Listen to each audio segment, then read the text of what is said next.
Hey guys, how's it going? Kripparrian here. Today I want to do a custom card Hearthstone video for you guys that involves really what it takes to be the very best. I kind of wanted to make like a video for custom cards that gives you guys kind of like tips on how to make the greatest and best custom cards ever. But I think for this subject matter, it's best to just learn from the very best. And today we're going to look at the top 10 custom Hearthstone cards of all time. Now, the metric that I used is Reddit upvotes. Now, certainly that might not be the best way to do it, but these are Reddit upvotes on the custom Hearthstone subreddit. This is basically like the hub of custom cards. Anyone that makes a card anywhere and is particularly proud of it, this is where it goes and gains the approval of all the other custom Hearthstone card designers. So I think it's a pretty good metric, and also the Hearthstone player base has been fairly stable for a few years now, so it's not like Hearthstone is 3 times as big this year as it was last year. So again, I think it's a pretty good metric. Let's get into it here. So number 10, we have Captain Obvious. This card was submitted over a year ago from the Toxified. It's a 3-cost 3/4, and when you draw this, you add it to your hand. So the humor aspect of a lot of these cards is really just kind of that icing on the cake. It's just so beautiful when you see a card that just kind of puts a smile on your face, and it's also a pretty decent card. More than a year ago, 3 mana 3/4 wasn't bad. 3 mana 3/4s are still played today if they have the right tribal requirements, so it's a pretty decent card. Yeah, it might suck to get it in a pack because it's a legendary card for whatever reason, but it's hilarious enough. It's certainly more playable than the Millhouses of the world at the very least, and once again, it's just beautiful. Number 9 is a submission for 3 days ago for 5 Stages of Grief. It is from Mr. Z3WZ.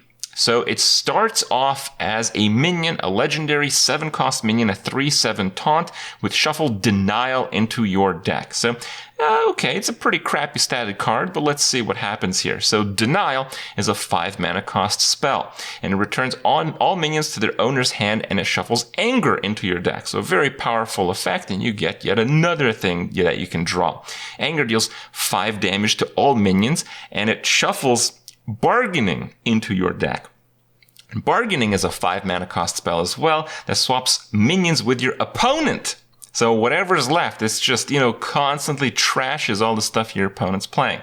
And you get Depression put in your deck. So what does that do? It resurrects all minions that you've played this game, and you shuffle Acceptance into your deck. Well, Acceptance, you just lose. So the idea is that you have a lot of crazy effects, you go through a lot of mixed emotions, but if you're trying to cheese out this mechanic, you're just going to die. Like, if you play this card and you have no cards in your deck thinking, oh man, I'm just going to get all the different stages and just completely wreck my opponent. Well, you're going to be on a serious clock if you do that. It can be very difficult to actually do much, if you just have to concede on the last emotion. So very creative stuff. Next up, we have Survival Kit. This is a submission 9 months ago from Little Z Bot. It's an 8-cost hunter spell that generates a torch, forgotten torch, a flare, actual flare, an axe, woodcutter's axe, a knife, which is the shiv, an apple, which is the Trent summoning card, and a cooking pot in your hand. So it seems like the thematics of a card really gets people's attention. These cards that kind of make sense, they feel good, they seem cool. These are the cards that people really tend to like, and I can certainly see in this case, though, in terms of viability, an 8 mana cost hunter card draw, oh boy, that is not going to happen. But of course, a survival kit, it just had to be a hunter card, understandably. The next submission is from 11 months ago from Frostivus. It is a 6-cost Munch Root, 7/7, remove 1 word. So it's kind of like a choose effect. And it's you can remove that one, minions cost 3 or more. So basically it's a choose one of two options, but it's done in a very clever way. So the cleverness seems to grab people's attention. Nonetheless, I also think it's actually pretty damn balanced and cool. So it either comes into play, it has like a status effect. So it's like an aura, right? So you either have the aura of, with this card in play, your minions cost 3, which is pretty interesting because it itself costs 6, so you can use it kind of like an Aviana effect, but not really with multiple cards, because you can't play 2 cards with 3 from 6 unless you have massive mana accelerants. Or it comes with your minions cost 3, or not your, minions cost 3 more. So it's kind of like the Mana Wraith effect, where you just, screw with your opponent's mana once you have a decent amount of tempo on the board. And it being a 6-cost 7/7, that's certainly possible. With a card like this, it really spikes the creativity in the actual card design in people that see it. Because it's a card that could certainly be playable. It can be played in a deck where both of those systems can be effective, or it can be played in a deck that stacks one or the other. Very flexible card, very cool. And even though Blizzard never tends to copy the custom cards, I urge them to maybe reconsider in some of these cases. Next up, we have a 1-cost submission. It's from 8 months ago. It's from Smoke2108. It's Cyberb. Kind of a cool card, very nice themed with the image. So 1-cost 1/3 mech. Of course it is a mech. At the start of your turn, you play an entrance sound of a minion in your opponent's hand. So if you're really good at Hearthstone, you kind of get clues as to what your opponent has, as to what your opponent is doing. So very clever way to do it. I do think cards like these would be very interesting. I don't think it's particularly imbalanced because, you might land on like a spell. Some spells don't really have recognizable sounds. If you're getting minions, that your opponent might just have, 1 or 2 minions. You might just be getting the same sound. So it doesn't really tell you that much information. It's not like you play this and you instantly know your opponent's hand. It just kind of clues you in. And these type of clues can be picked up from just normal play based on how people are playing, what answers they're trying to avoid or play around. And with that information, I think it's actually pretty balanced. I would love to see this card in the game personally, and this is kind of like the full package for me. Next up is a submission from Masic from 2 days ago. We've really had an uplift in some awesome submissions recently. This is Twivens McNapp. It's a 2-cost 3/2, and the battle cry replaces your concede button with a stylish exit.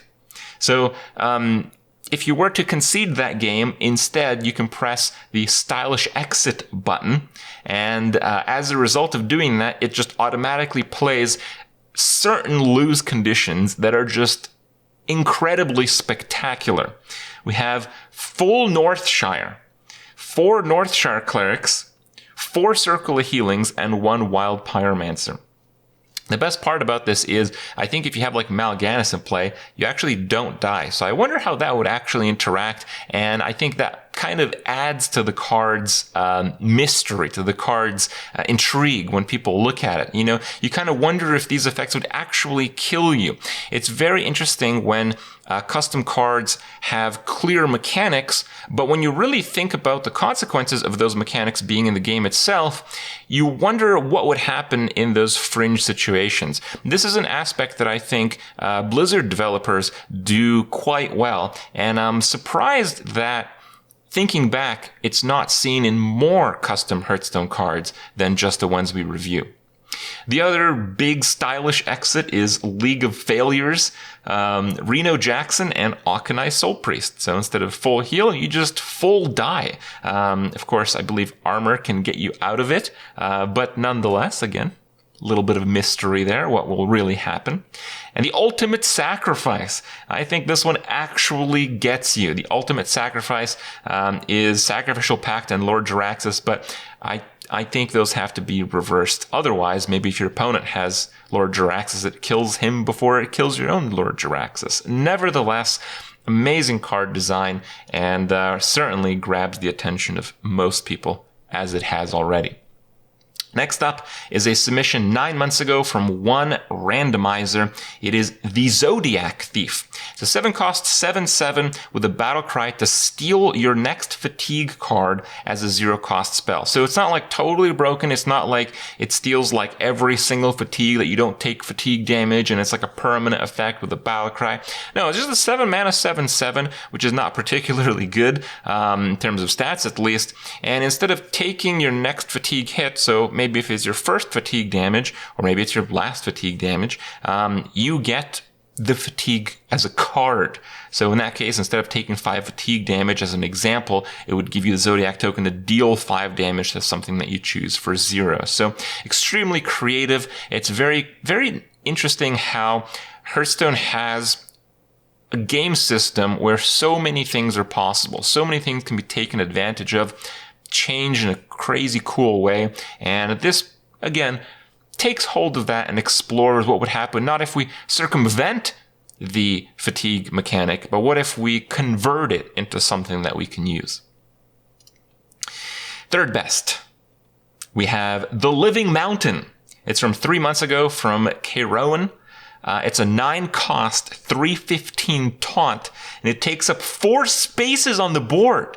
It can be frustrating to have cards that take up like dead space on the board, but something that's particularly useful, I don't think would really make people triggered or upset about it. So I think it's actually quite interesting, and I think the thematic aspect of that actually shines and is why this card is so loved by custom Hearthstone users. And also, it isn't destroyed by destroy effects. This is a mechanic from Magic the Gathering, but I think it's quite applicable. I think it would make a lot more cards quite viable if it had this. The main issue with really high mana cost cards in Hearthstone is that they just get removed way too efficiently. Low mana removal is just beyond ridiculously powerful in Hearthstone, so having an effect that specifically circumvents the destroy mechanic is quite wonderful, and it has us imagine what the game would look like if that mechanic existed on other cards as well. Number 2 highest rated custom Hearthstone card ever is the Weapon Bag. It's a 2-cost warrior card with Echo to equip a random weapon. So basically, this is probably a pretty low power card. It's a card you'd probably want to play in like an aggro deck because you just play it like once, maybe twice to get a high attack weapon on a discount. But again, this card is just absolutely wonderful on the thematics. This is a 10-month-old submission from Poonie-chan. And, just so cool. It's just so cool. The coolness factor is at 11, all right? The image just encompasses exactly how you imagine you would use this card, though not exactly. You imagine it's like, oh man, I want a specific weapon. Is it this one? No. Is it this one? No. No. Here we go. That's kind of what the card tries to tell you. It's a story that it portrays, and it does so very elegantly. Now, again, it'll probably just be used in an aggro deck, but whatever. It's still very cool. And the number 1 highest rated posted card on the Custom Hearthstone subreddit of all time is from 3 months ago, submitted by Mrs. Sir Potato Head. It is Railgore the Briber.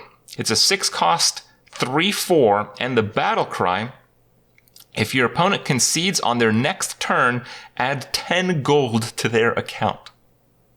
That's right. Do they accept the bribe? Do you want to lose a game you probably otherwise wouldn't lose for 10 gold? So this mechanic kind of goes a little bit outside of the game mechanics, and that's why it's so brilliant. Now, this is probably a card that's never going to be taken hold by official, Blizzard devs or any kind of mechanic like this, but it has us wonder. It has us wonder how many cool things could happen in Hearthstone. It has us wonder how crazy things can get. By pushing those limits again and again, we really see how magnificent the engine that Hearthstone has really, really is. And basically, this whole custom Hearthstone thing just lets us explore it at our will. So that's what it is. That's what it takes to have the coolest. That's what it has best custom Hearthstone card. Be creative, be thematic, be funny, and make it really tie in. Make your card the full package. See what you come up with. Let me hear about it, and we'll see you guys tomorrow.